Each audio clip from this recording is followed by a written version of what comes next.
You didn't just watch a post-game handshake. You witness a full-on recruiting pitch in plain sight. Cameras caught New York Liberty coach Sandy Brondello in deep conversation with Caitlin Clark, while Breanna Stewart and Sabrina Ionescu stood nearby like this was the NBA offseason, and Clark was the prize. But this wasn't just friendly small talk. Clark's agent, Aaron Kane, was standing right there, listening, observing, calculating. And in that single moment, a ripple went through the entire WNBA. If you're here for the real story and not the filtered version, subscribe. And if you're sticking around for the next meltdown, you better definitely subscribe. Because if this wasn't tampering, it was something just one shade away from it, and everyone knows it. Clark didn't say much, at least not publicly, but her body language spoke volumes. She didn't look annoyed. She didn't look caught off guard. She looked intrigued. And really, who could blame her? After a brutal rookie season filled with injuries, constant double teams, and questions about whether her own teammates even want to play with her, Clark has become the shining symbol of both what the WNBA is and what it could be. But it's clear that the Indiana Fever may not be the right stewards of her future. Let's be real. The way Indiana has handled her career so far has been a disaster in slow motion. First, the groin injuries. Multiple, recurring, and all signs point to a rushed recovery process. She was sent back out on the floor before she was ready, limping through games with obvious discomfort, while Stephanie White downplayed everything like it was just a tweak. Newsflash, groin strains don't magically disappear. They linger, and if mishandled, they become chronic. You could see the wear on Clark, the fatigue in her eyes, the frustration in her body language, the emotional breakdown after a game where she could barely finish the third quarter. This wasn't just physical pain. This was mental exhaustion. You can only carry an entire franchise on your back for so long before it starts to break you. And then there's the issue of how they're using her. Caitlin Clark is a generational playmaker, a basketball mind wired for movement, passing angles, and tempo. Yet Indiana has insisted on playing her off the ball, forcing her into a shooting guard role, while lesser ball handlers run the offense. You could hear the sighs from Fever fans every time Clark stood in the corner like a decoy, while possession sputtered into contested mid-range jumpers. At times, it felt like Indiana didn't want a superstar. They wanted her to fit into a system designed for someone else. And now that Clark is missing the all-star game in her own city because of injury mismanagement, that's the final straw for many fans. There's a growing sense that Indiana doesn't deserve her. Enter New York Liberty, a well-oiled machine with a stacked roster, smart coaching, and a front office that knows how to win. Brondello's team isn't just successful, it's stable. And most importantly, it's star-ready. The Liberty have already built around a core of elite players who want to share the spotlight.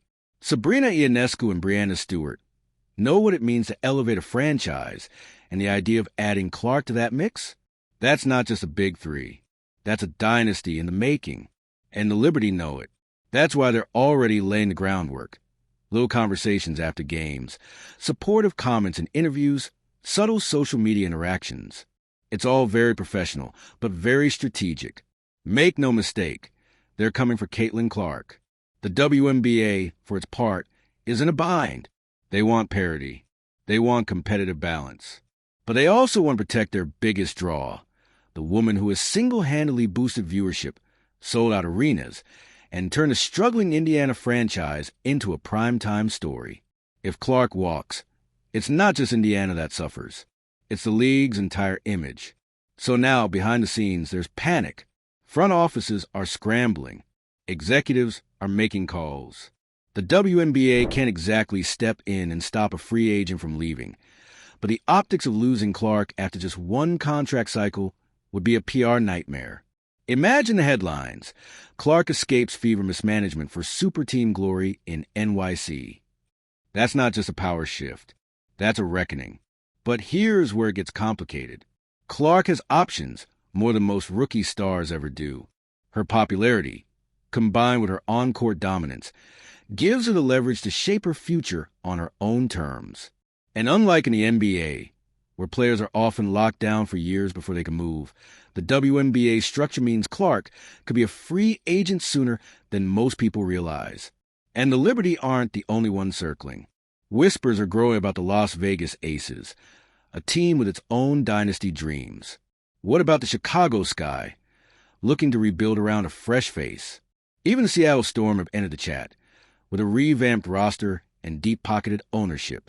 Every team with cap space and championship ambition is watching Caitlin Clark's situation like it's Game 7 of the finals. Because if she hits the market, it'll be the most intense free agency chase the WNBA has ever seen. And let's not forget the agents. Clark's representation isn't just playing defense. They're actively shaping the narrative. That leaked footage of the Liberty post-game pitch didn't just happen to go viral. These kinds of moments are carefully curated. They're pressure points, strategic leaks designed to let Indiana know that time is running out. Either get it together or get out of the way. And the fans? They're watching, too. Fever supporters are already begging the team to fire Stephanie White, overhaul the training staff, and give Clark full control of the offense. They've seen what she can do when unshackled. The deep threes, the impossible passes, the floor leadership. Clark is the attraction, and fans are done watching her be sidelined, silenced, and sacrificed. So where do things stand? Right now, the ball is in Indiana's court, literally and figuratively. They have one chance to right the ship, fix the coaching, invest in elite-level health management, and build a roster around their star that actually complements her style. Not just athletes, basketball minds. Players who cut, move, shoot, defend. The kind of team Clark needs to thrive. Otherwise, well, we've seen what happens when generational talents are wasted. They don't wait around. They leave. And if Caitlin Clark leaves Indiana, she's not just changing teams. She's changing the league.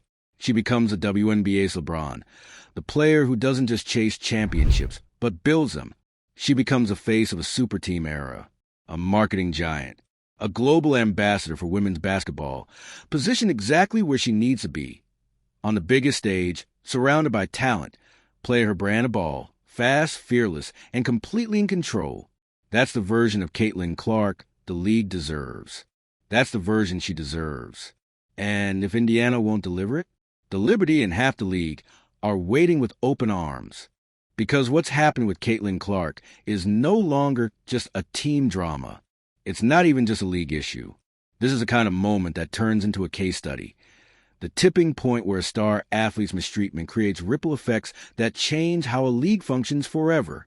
And the WNBA knows it. Inside league offices, behind the smiles and player-focused Instagram posts, there's panic brewing. Caitlin Clark is a once-in-a-generation draw, a unicorn who managed to bring casual fans, NBA diehards, and new viewers in the world of women's pro basketball. She's a box office sensation with the skill set to match. The numbers back it up. Record-breaking jersey sales, viewership boosts, an entire arena sold out just to see her warm up. And she's miserable. That's not fan speculation. That's not a media exaggeration. That's from her own face, body language, and post-game demeanor. You can see it in the way she walks off the court without high-fiving teammates. You can see it in the cold stares at her coach. You can see it in the quiet tension of every media interview where she carefully skirts questions about her health and team dynamics. This isn't just a team failing its star. It's a league failing its future. Caitlin's silence is deafening. One of the most strategic things Caitlin Clark has done this season, she hasn't said much. She's let the situation speak for itself. And that silence has been louder than any tell-all interview could ever be. When a star player refuses to publicly call out her coach or team, but her face, her family, and her fans do it for her, it creates an unspoken battlefield, one where everyone around her becomes a proxy. Her brother tweeting about missed foul calls, her college teammates quietly backing her, even NBA players chiming in with their support. All of it builds pressure, because silence doesn't mean approval. It means calculation. Clark is a student of the game. She knows what happens when stars burn bridges publicly. So instead, she's taking notes, watching, listening, and most importantly, planning. If she walks in free agency, she won't leave bitter. She'll leave prepared. And the league will feel it immediately. The Fever's front office is running out of excuses. The Indiana Fever had a once-in-a-lifetime opportunity handed to them. They didn't scout Clark. They didn't trade for her. They didn't develop her. She fell into their lap thanks to the draft lottery gods. And now that they've had her for a few months, they're fumbling like a kid who got a Lamborghini and doesn't know how to drive stick. Playing her out of position? Check. Failing to address her injuries? Check. Refusing to build the offense around her? Triple check. And still, she's producing. Still breaking records. Still bringing in fans. But it's happening in spite of the system, not because of it. And that's what makes this all the more absurd. The Fever have one job. Don't screw this up. And yet, they've allowed her to be body-checked every game. They fed the narrative that she's a rookie who has to earn the right to lead. They've mismanaged her minutes, ignored her chemistry with teammates who do playoff her well, and continue to showcase an outdated system that's stuck in 2012. It's the kind of mismanagement that forces stars to leave, not because they're disloyal, but because they have no choice. Super teams are not the enemy. They're the future. There's this quiet fear in the WNBA, and honestly, in women's sports in general, that super teams are bad for parity.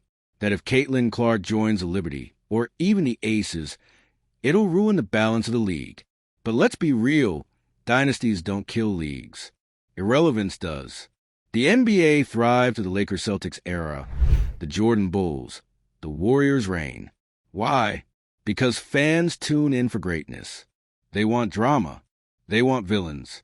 They want to root against someone just as much as they want to root for someone. If Clark goes to New York and joins forces with Sabrina Ionescu and Breanna Stewart, that doesn't break the league. It builds it. It gives the WNBA something it's lacked for years. Consistent, storyline-driven rivalries that fans can follow and argue about for an entire season. Suddenly, every matchup becomes must-watch TV.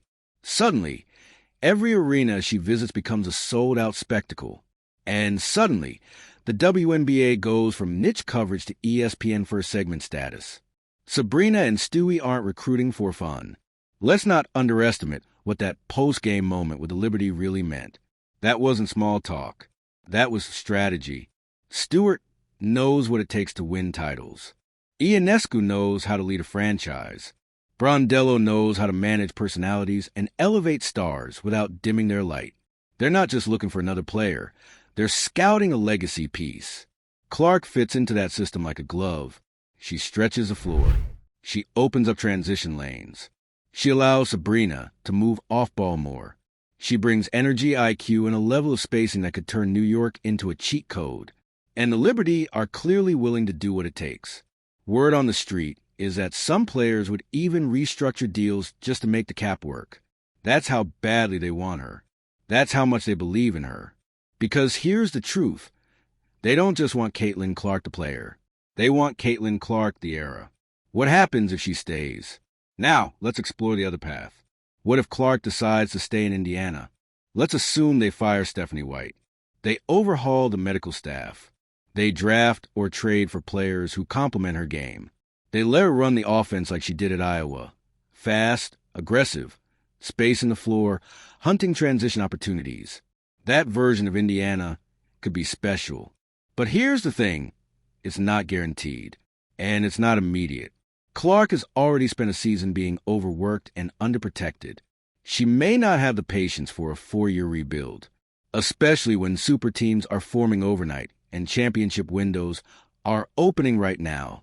So unless the Fever can promise a 2026 contender with real proof, not just talk, she may not wait around. And that's what's got their front office sweating bullets. Clark's future is bigger than the WNBA.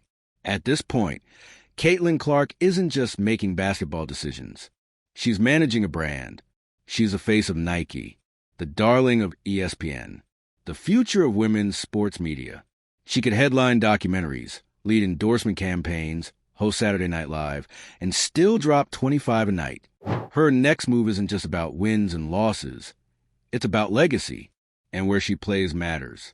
New York is a media capital, a marketing empire, a springboard to global relevance. If Clark moves there, her reach explodes. Her brand becomes unstoppable, and the league rides that wave to new heights. That's not a betrayal of Indiana. That's just business. And Clark, despite being only 1 year in, is playing chess while everyone else is playing checkers. Final thoughts. So, where do we go from here? The leaked footage, the fan outcry, the injuries, the lack of support. It's all culminating in one inevitable question. Will Caitlin Clark stay or will she leave? If she stays, Indiana needs to move heaven and earth to build around her. Not next year, not eventually, but now. If she leaves, the WNBA will see its most seismic shift since its inception, and it may just save the league in the process. We're entering the reckoning phase, not just for the Indiana Fever, but for the entire league, because Caitlin Clark's current situation isn't just another bad team fit. It's a boiling pot of injuries, coaching conflicts, recruitment drama, media obsession, and silent resentment. And whether the league likes it or not, Clark has become the sun around which the WNBA now orbits. You cannot afford to lose your son. But that's exactly the risk Indiana is running. By the day, by the game, by every, we'll figure out later, quote from management. What we're watching right now is an entire franchise fumbling a once-in-a-lifetime opportunity, while every other team in the league is quietly sharpening their pitch for her free agency. A league holding its breath. The mood around the WNBA right now? Suspense. It's not just Fever fans wondering if Caitlin Clark will bolt. It's general managers, coaches, teammates, even broadcasters and advertisers. Everyone's wondering what happens if the league's most bankable star decides enough is enough and flips the chessboard. Because let's be honest, this isn't a normal rookie contract anymore.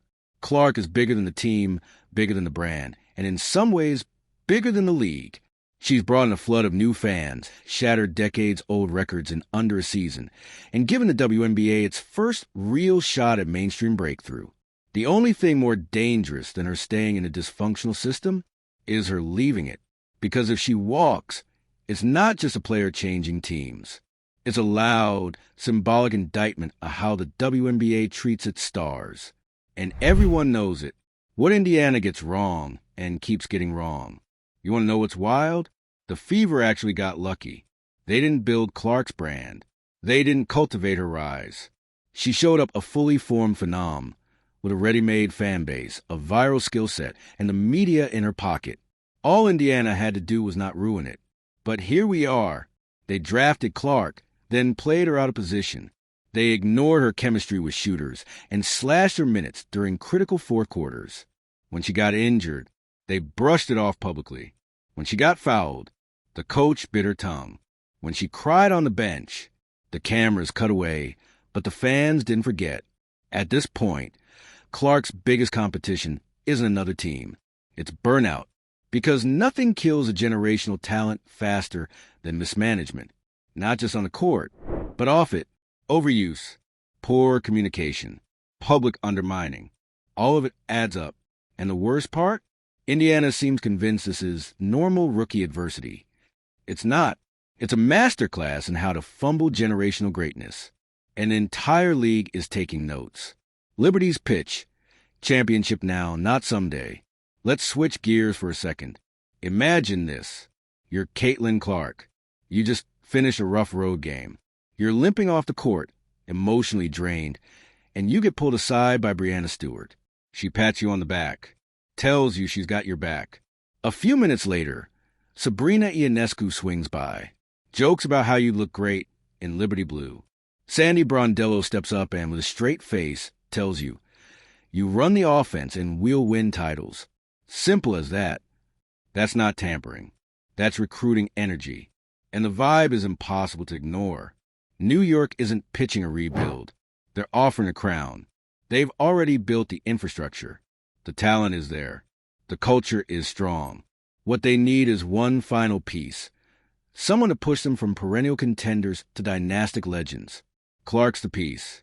And she knows it. Why the WNBA needs a supervillain era. Some fans are scared. They don't want a WNBA super team. They don't want Clark leaving for a market like New York. Building a squad that wins 3 titles in a row. But that fear is misplaced. Super team sell. The WNBA needs that era-defining squad. The kind of team that forces every other franchise to level up. The kind of storyline that creates rivalries fuels debates, and gives casual fans something to care about. Clark joining the Liberty would be a shot of adrenaline to the league's identity. Suddenly, every game against them is appointment viewing. Every playoff matchup is a bloodbath. Every team becomes obsessed with how to stop them. That kind of narrative tension isn't a threat. It's a blueprint. Behind the scenes, what Clark's camp is really weighing. Make no mistake, Caitlin Clark's camp is already thinking 3 moves ahead. Her agent is in meetings. Her sponsors are watching closely. Every endorsement deal, every brand campaign, every media appearance is calculated, because where she plays matters to her career beyond basketball. New York offers access, visibility, power. Imagine the Media Day circuit, the Saturday Night Live guest spot, the Times Square billboards, the Madison Square Garden crowd screaming her name during a playoff run. That's not hype, that's trajectory. And if Indiana can't provide that kind of stage, or at least a coherent basketball system, then the decision becomes easier every day. What Clark deserves versus what she's getting. Here's the real tragedy of the situation. Caitlin Clark hasn't complained. Not publicly. Not bitterly. Not like she could. Instead, she's played through pain, carried teammates, and smiled through it all. But behind that smile is a player who's being let down at every level. She deserves a coach who builds around her, not against her. A medical staff that prioritizes long-term health, not short-term PR. Teammates who pass the ball instead of icing her out. Referees who blow the whistle when she's body-checked. A franchise that realizes she's the best thing to ever happen to them. What she's gotten: a mess of conflicting systems, weak protection, inconsistent minutes, and a rotating cast of players who often look like they'd rather be somewhere else. You don't treat a diamond like gravel. But that's exactly what Indiana's doing. If she leaves, what happens next? Let's fast forward. Clark enters free agency. She signs with the New York Liberty. The announcement crashes the WNBA app. Tickets sell out within hours. Nike drops a special Empire State edition of her signature shoe. Meanwhile, Indiana, they panic. They scramble. They try to pretend they're fine. But without Clark, the fans disappear. The sponsors dip. The cameras fade. Because the harsh truth is, the Fever without Caitlin Clark are just another rebuilding team with no identity. That's what's at stake here. This isn't about feelings. This is about survival. Every game, every injury, every silent post-game interview. It's all adding up. Caitlin Clark is watching. Her camp is watching. The fans are watching.